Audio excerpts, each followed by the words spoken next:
দেখতে দেখতে আরো একটা সপ্তাহ নষ্ট করে দিলাম, কিন্তু কিছু নতুন করার চেষ্টা করেছি। যদিও তাতে সাফল্য হতে পারেনি, কারণ তোমাদের তো আগেই বলেছি সাফল্য আমার নাগালের বাইরে। তোমরা বলো, একটা সপ্তাহে তোমরা নতুন কি করেছো? তো হ্যালো গাইজ, আমি অপেক্ষা and welcome to my weekly blog.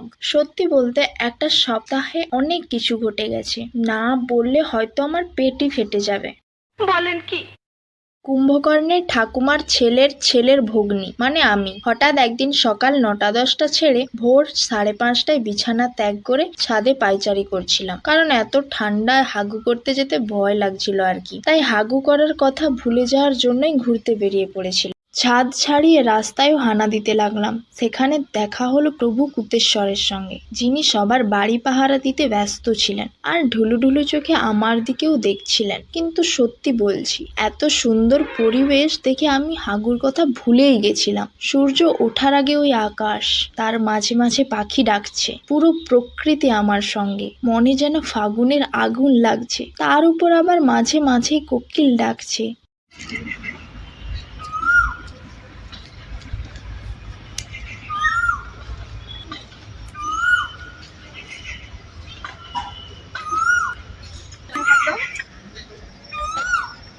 বসন্তের আগমন বার্তা দিচ্ছে তারা। আর রাস্তাতে সজনে ফুলের পড়ে যাওয়াটাও অপূর্ব। আমি সত্যিই হাগুর কথা ভুলে গেছিলাম। তারপর ঘরে এসে আবার ঘুমিয়ে পড়লাম। 9টার সময় উঠে রেডি হয়ে কলেজ চলে গেলাম। সকালে যে প্রকৃতির তারিফ করেছিলাম, সেই প্রকৃতি আমি সহ আমার ছায়াকে জ্বালিয়ে ফেলার হুমকি দিচ্ছে। আমি আবার ক্ষুদ্র প্রাণী, সূর্যের বিরুদ্ধে লড়ার ক্ষমতা নেই, কিন্তু তাও যদি একটা সুযোগ পেতাম তাহলে হালকা করে পেপার ঢাকা দিয়ে দিতাম আর কি। কিন্তু আমরা ক্ষুদ্র প্রাণী, তাই আর কি ছেড়ে দিলাম। यही नहीं, अभी और सुनिए। কলেজে হালকা পড়াশুনো করে ভীমমেলাতে ঘুরতে চলে গেছিলাম। আমি গেছিলাম বলেই মনে হয় বেশিরভাগ দোকান বন্ধ ছিল, আর দোকানিগুলো আমার দিকে অদ্ভুতভাবে কটর মটর করে দেখছিলেন। কিন্তু সত্যি বলছি, আমি ওনাদের দোকানে আগে কখনো হাত সাফাই করিনি। আমি আসিনি আগে ওখানে। আর ওখানে গিয়েই বয়ফ্রেন্ডের অভাব বুঝতে পারছিলাম, কারণ মেলাতে এত কিছু কেনার মতো আমার টাকা নেই। আহা, কি বেদনা আমার!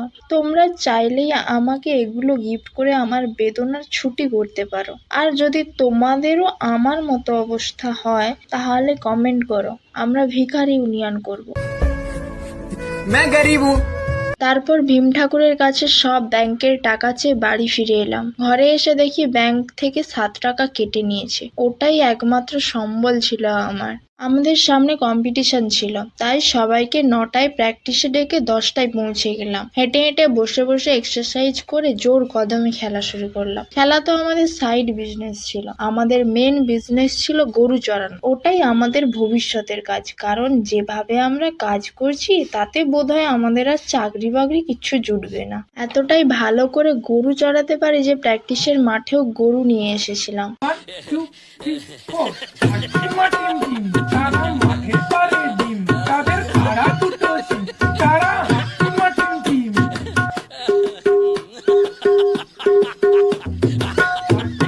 টিম তারা মাঠে পারে ডিম তাদের খাড়া দুটো সিং তারা টিম। তারপর 2 মিনিট প্র্যাকটিস করে ভোজন করতে চলে গেলাম। রাস্তাতে সবাই আমাদের দিকে ভূত দেখার মতো তাকিয়েছিল, কিন্তু আমাদের আসল চেহারা জানলো কিভাবে? কে এই গোপন রহস্য ফাঁস করেছে? যাকগে, শেওড়া গাছের পেতনির মতো গান গেয়ে রাস্তা ফাঁকা করে দিলাম। लिया है तुमने जो दिल को नहीं चुराना सनम, बदन के मेरे कम जिंदगानी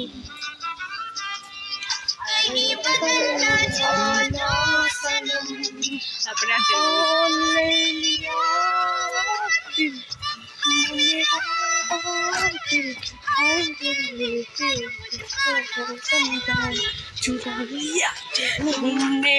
তুমি মেরে দেবো। তুমি কি প্রত্যেকদিন হচ্ছে হেঁটে হেঁটে মানে যখন তারপর দেখি এ কি রাস্তার উপর গাড্ডা নাকি গাড্ডার উপর রাস্তা, বোঝা বড় মুশকিল। বুঝতেই পারছিলাম না। রাস্তায় হোঁচট খেতে খেতে শেষমেশ খাওয়ারের গন্ধ পেলাম। সব ভাবনা ছেড়ে ছুড়ে ভিড় ঠেলে খেতে বসে পড়লাম। খেয়ে দিয়ে খেলতে চলে গেলাম বুদ্ধিমানের খেলা দাবা। ভূতেরও বুদ্ধি থাকা দরকার, কি বলো তোমরা? হারার পর মাথার গোবর চুলকাতে চুলকাতে বাড়ি ফেরার পথে হানা দিলাম। খেতে যাওয়ার সময় মন খাওয়ারের দিকে ছিল, তাই ঠাকুর দর্শনের কথা ভুলেই গিয়েছিলাম। বাড়ি ফেরার পথে ঠাকুর দর্শনের সাথে সাথে সবাইয়ের সে কি মাতাল ডান্স। মাঠ কাঁপছিল, মনে হচ্ছিল ভূমিকম্প হবে। ভূমিকম্প আসার আগেই ওখান থেকে পয়াকার পা। পরের দিন এক বিশেষ কাজে চলে গেলাম পার্শ্ববর্তী পাড়ায়। বিশেষ কাজটা হলো সময় নষ্ট করা। ফেরার পথটা যে এতটা সুন্দর হবে ভাবতে পারিনি। এই রাস্তাটা দিয়ে আমি আগে স্কুলে যেতাম, অনেক দিন আগের কথা। অনেক পুরনো স্মৃতি জড়িয়ে আছে এই রাস্তার মধ্যে। কিছু পুরনো স্মৃতির মধ্যে এবড়ো খেবড়ো রাস্তা দিয়ে বাড়ি ফিরছিলাম। রাস্তার দুধারে জঙ্গলে ভর্তি মাঠ, বন জঙ্গলেও যেন মন আটকে গেছিল। আর আকাশের সৌন্দর্যের তুলনা হয় না। ন্যাড়ামোড়া গাছেও হৃদয় আটকে গেছে। রবি ঠাকুরের বহুদিন ধরে কবিতার প্রতিরূপ এই জায়গাটি। প্রকৃতির সৌন্দর্যে নজর লাগিয়ে বাড়ি ফিরে এলাম।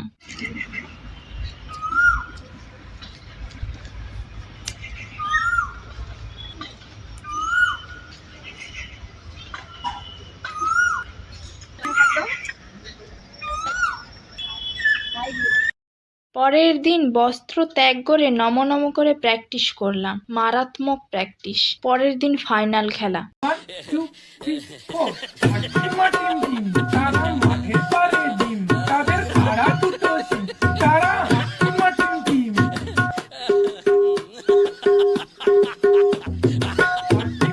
টিম তারা মাঠে পারে ডিম তাদের খাড়া দুটো সিং তারা টিম তারা মাঠে পারে ডিম তাদের খাড়া দুটো সিং তারা টিম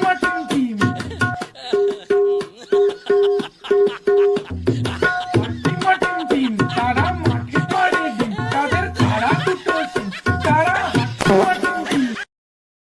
পরের দিন ফাইনাল খেলতে চলে গেলাম। সেখানে গিয়ে দেখি কি এলাহি ব্যাপার, রেড কার্পেট, যেন বিয়ের প্যান্ডেল।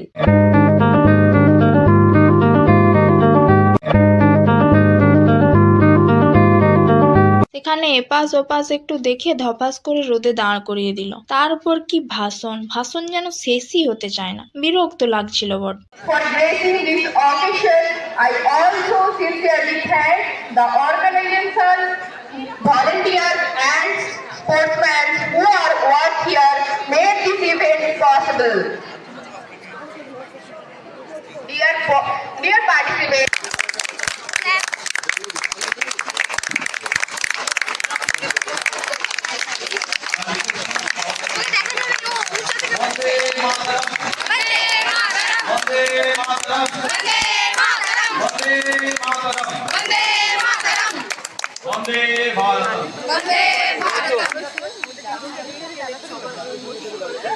রোদে ভাজা ভাজা হয়ে তারপর শপথ নিলাম, কারো চুল টানবো না, খেলতে না পারলে কাউকে কামড়ে দেব না। ভাষণ শেষে এক বিখ্যাত অ্যাথলেটিক্স, যিনি আমাদের দেশের জন্য অনেক মেডেল নিয়ে এসেছেন, তিনি বেলুন উড়িয়ে আগুন জ্বালিয়ে আমাদের জাতীয় পতাকা উত্তোলনের মাধ্যমে খেলার শুভারম্ভ হলো।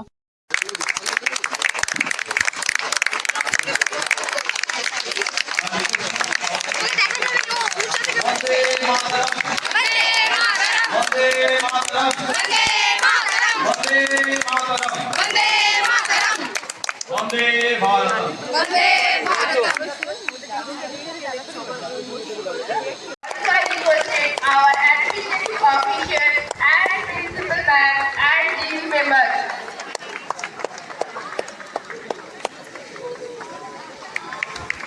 Thank you everyone. Okay, thank you everyone.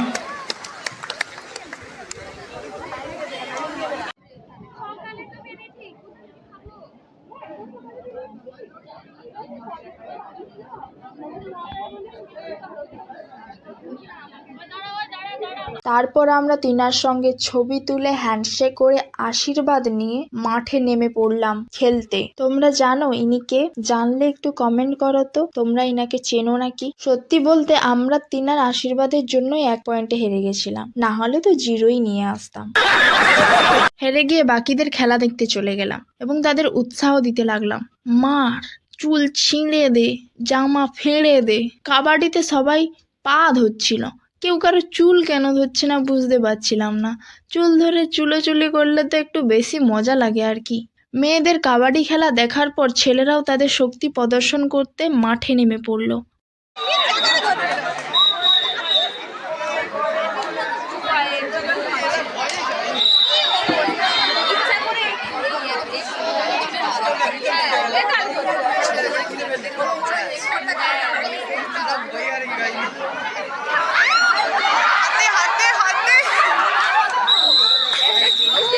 কাবাডির main referee ছিলেন প্রভু কুতেশ্বর, যিনি বারবার পায়চারি দিচ্ছিলেন, অবশ্য দূর থেকেই, কারণ আগেরবারের অভিজ্ঞতা খুব একটা ভালো ছিল না, যখন তখনই হামলা হতে পারে। ছেলেদের ধস্তাধস্তির পর এবারে মহিলাদের পালা। এটা দেখেই প্রভু কুতেশ্বর আগে ভাগেই সরে পড়েছেন সেখান থেকে। দেখতে দেখতে বিকেল গড়িয়ে সন্ধে হয়ে গেল।